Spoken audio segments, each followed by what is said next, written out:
Good morning. Welcome to another virtual day at AGA. Let's get started on our work for Tuesday, April 7th, 2020.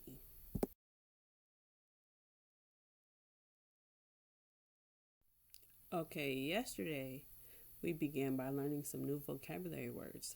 Today, you will choose an activity from the choice board to complete your language arts assignment for today. The board is full of different ways to make you know what your vocabulary words mean and how to use them. So take a pick and get to it. After that, take a look at today's writing prompt. Imagine you have a superpower. What would it be and what would you do with it?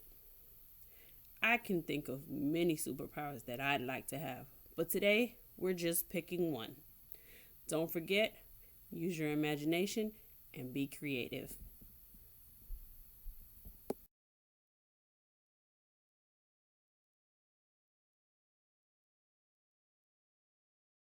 Reading. The story for this week is called The Skunk Ladder. Our skills are character and plot. We went over character and plot yesterday when we talked about the interactive notebook activities that we have completed earlier in the school year. The genre. All stories have a genre. This particular story's genre is humorous fiction. What is a humorous fiction? Humorous fiction tells funny stories of imaginary people or events. Humorous fiction can be realistic, meaning that the story is possible but not necessarily true. The characters seem real and the setting is realistic or in a real place. Our question for the week for this particular story is, how can we find adventure in ordinary events? Preview the title and the illustrations in the skunk ladder. Predict what you will find out as you read. You can go through each page, look at the pictures, and come up with your prediction before you read. Once you've done that, then you will read the skunk ladder by going through the slides, or you can click the link for the story to be read to you aloud.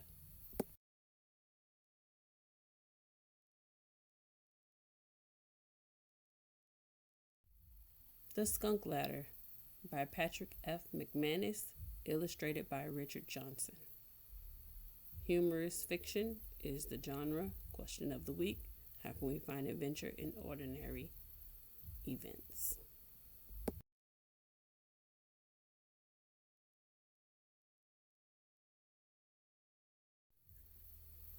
My friend Crazy Eddie Muldoon and I were sitting on the Muldoon Coral fence one summer afternoon, trying to think of something to do. This was shortly after I nearly drowned in the creek while testing Eddie's deep sea diving apparatus, and after we had crashed in our homemade plane during takeoff from the roof of the Muldoon barn, and after our submarine had failed to surface with us in the pond, but before Mr. Muldoon started being treated by old Doc Mosby for a mysterious nervous condition. I recall mentioning to Eddie that his father seemed to be awfully jumpy that summer, and Eddie said he had noticed it too, and wondered if it might not be caused by eating vegetables. Even as we sat on the fence, Mr. Muldoon came by on his tractor and stopped to study us suspiciously. "What are you two up to now?" he demanded. "Nothing, Pa," Crazy Eddie said. "Just trying to think of something to do." Mr. Muldoon shuddered. "Well, when you think of it, you let me know before you start to do it. You hear?" "Sure, Pa," Eddie said. "I guess what we'll do is go dig in the dirt." "We've been talking about doing that." "Okay," said Mr. Muldoon, shifting his tractor into gear. "Just don't build nothing." Then he drove off. "What kind of hole are we going to dig?" I asked Eddie. He stared off into space, his face enveloped in that dreamy expression that always accompanied one of his wondrous new ideas. "A big hole," he said. "A great big hole." Now, continue reading on your own, or like I said, you can click the link from the previous slide and listen to the story.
By now, you should have finished reading the story or listening to it.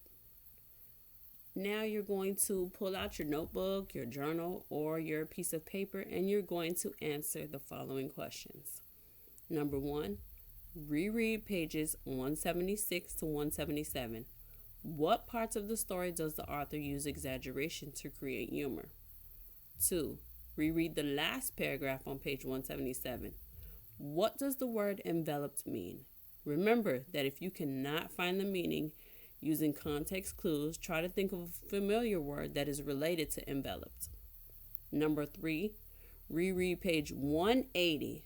Why do you think Mr. Muldoon would be upset if a cow fell into the hole? Number 4, what can you infer the author's purpose is for writing this selection? Think of PIE, P-I-E, persuade, inform, or entertain. Reread pages 182 to 183 and identify specific examples or evidences to support your answer. Number 5, what is the climax or rising action in this story? Remember, early in the week, we talked about the example of the roller coaster with the beginning, the rising action, the conflict, the climax, the resolution, and then the end. Think about that. What is the climax or rising action in the Skunk Ladder?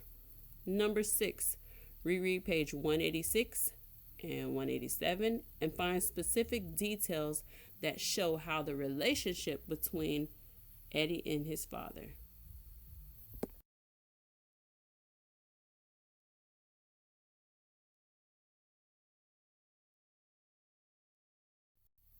Lastly, social studies, week 18, plans for the new government.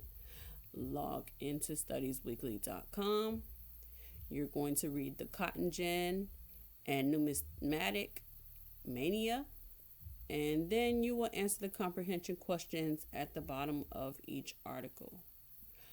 As always, remember to complete your 15 minutes or more of iReady reading.